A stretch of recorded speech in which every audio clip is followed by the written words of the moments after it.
नमस्कार दोस्तों, reality classes में आपका स्वागत है। इस वीडियो में मैं आपको अपना स्कोर कार्ड दिखाऊंगा और आपको बताऊंगा कि पिछली बार मेरे जो नंबर आए थे उसके लिए मैंने क्या स्ट्रेटेजी अपनाई थी और क्या आपको नहीं करना है और क्या करना है।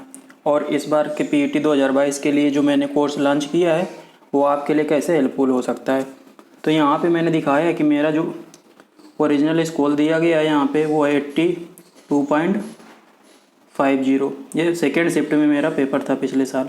और जो नॉर्मलाइज्ड स्कोर है वो है 82.37 और परसेंटाइल मार्क्स हैं 99.41। तो इस हिसाब से देखा जाए तो पिछली बार लगभग 17.5 लाख कैंडिडेट्स अपीयर हुए थे एग्ज़ाम में और 0.6% कैंडिडेट्स मुझसे ऊपर हैं। तो इससे मैं यदि निकालूंगा कैलकुलेट करके मतलब 17.5 लाख का 0.6% तो लगभग 10,500 आता है। तो 10,500 कैंडिडेट्स मुझसे ऊपर थे, मतलब मेरी रैंक लगभग 10,500 थी। ये मैं जनरल रैंक है मेरी, इसके बारे में बात कर रहा हूँ। और मेरा जो कैटेगरी है वो है ओबीसी। तो ये मेरा हो गया स्कोर कार्ड। अब मैं आपको बताता हूँ कि मैंने किस तरह से तैयारी की थी। पिछली बार पीईटी पहली बार कंडक्ट कराया जा रहा था तो कोई भी इसके बारे में सीरियस नहीं था और मुझे घर में कुछ प्रॉब्लम भी थी, इस वजह से मैं गांव में था अपने और इस वजह से मैंने काफ़ी लेट इसका फॉर्म भी भरा था। उसके बाद मैंने इसकी सीरियस प्रिपरेशन लगभग 15 जुलाई के आसपास स्टार्ट की थी और ये पेपर हुआ था लगभग 21 या 22 अगस्त को हुआ था। तो इस एक महीने या 35 दिन में मैंने पॉइंट या जो दिए गए थे सिलेबस में तो टॉपिक वाइज पढ़ा था और उन्हीं को रिवाइज किया था। कुछ नोट्स भी बना लिए थे जितने उतने टाइम में पॉसिबल था। वो करंट को भी ध्यान दिया था मैंने स्पेशली और सामान्य जागरूकता को। तो ये हो गई मेरे प्रिपरेशन करने की बात कि मैंने किस तरह से प्रिपेयर किया था। सभी का लेवल अलग अलग होता है। तो पीईटी में कुछ पोर्शन ऐसा रहता है जिसमें आप कुछ खास स्पेशल स्टडी की ज़रूरत नहीं पड़ती, जैसे ग्राफ, टेबल और हिंदी पैसेज और इंग्लिश पैसेज है, इसमें आप आराम से अच्छे नंबर पा सकते हैं। लेकिन जो इसका सिलेबस है काफ़ी ब्रॉड है, मतलब इसमें हिंदी भी है, इंग्लिश भी है, साइंस भी है, मैथ भी है, रीजनिंग भी है, मतलब हिस्ट्री भी है, ज्योग्राफी भी है, इकोनॉमिक्स भी है। तो इस तरीके से बहुत सारे 15 पॉइंट्स दिए गए हैं ना, तो आप समझ लीजिए कि अलग अलग सब्जेक्ट ही है वो, तो उनको इसमें कवर किया गया है। तो पेपर है तो लेवल उसका टफ नहीं होता, लेकिन क्वेश्चन काफ़ी अलग अलग फील्ड से पूछे जाते हैं।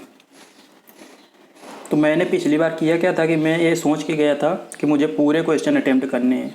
नेगेटिव मार्किंग 1/4 थी, तो इस हिसाब से मान लो कि यदि 15 क्वेश्चन में मैंने तुक्का लगाया तो उसमें मेरे 4 क्वेश्चन भी सही हो गए।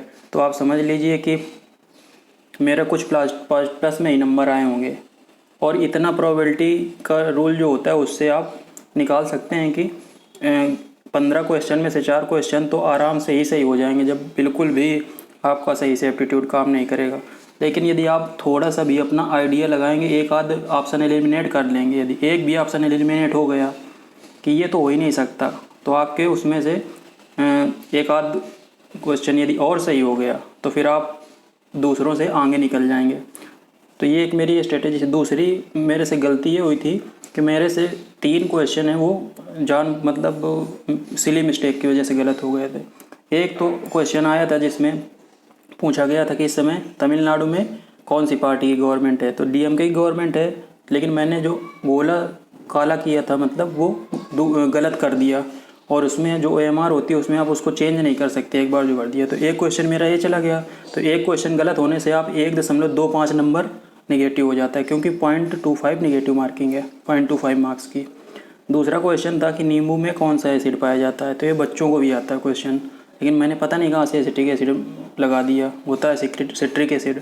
तीसरा क्वेश्चन था कि एरिया वाइज इंडिया का स्मॉलेस्ट स्टेट कौन सा है, तो ऐसे तो गोवा है, ये भी बच्चों को पता है, सबको पता है, लेकिन मेरे दिमाग में पता नहीं सिक्किम गोवा में कन्फ्यूजन था। एक्चुअल में गोवा से हल्का ज़्यादा है, थोड़ा एरिया है सिक्किम का, तो मैंने सिक्किम मार दिया था। तो ये मेरी मिस्टेक्स थी। और इस तरीके से मैं ये नहीं कह रहा कि मेरा कुछ बहुत ज़्यादा अच्छे नंबर उस हिसाब से आ गए थे, लेकिन ठीक है, इतने नंबर लाना भी मतलब 17.5 लाख लोगों में से 10,500 में आना बहुत आसान नहीं है। अब मैं आपको बताता हूँ कि आपको क्या करना है। मैंने जो यहाँ पे कोर्स स्टार्ट किया है वो बिल्कुल पिछले 1 साल से मैंने अलग अलग सोर्सेज से नोट्स बनाए हैं और टू द पॉइंट बनाए हैं। वो एकदम आपको हेल्प करेंगे कि जो सिलेबस है उसके अकॉर्डिंग बनाए गए हैं। तो आपको इनको रिवाइज करना है ज़्यादा से ज़्यादा टाइम, जिससे आप एग्ज़ाम में इनको मतलब जो फैक्ट है वो याद आ सके। अब ज़्यादा आपको अपना दायरा वो नहीं बढ़ाना है। और जैसा कि मैंने बताया है कि 10 अक्टूबर तक मैं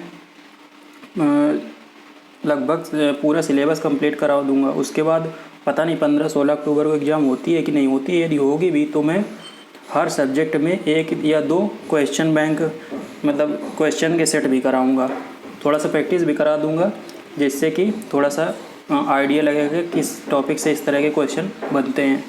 ये तो हो गया मेरी तरफ से। यदि आपको कोई क्वेश्चन है और कोई डाउट है तो आप कमेंट बॉक्स में पूछ सकते हैं। धन्यवाद।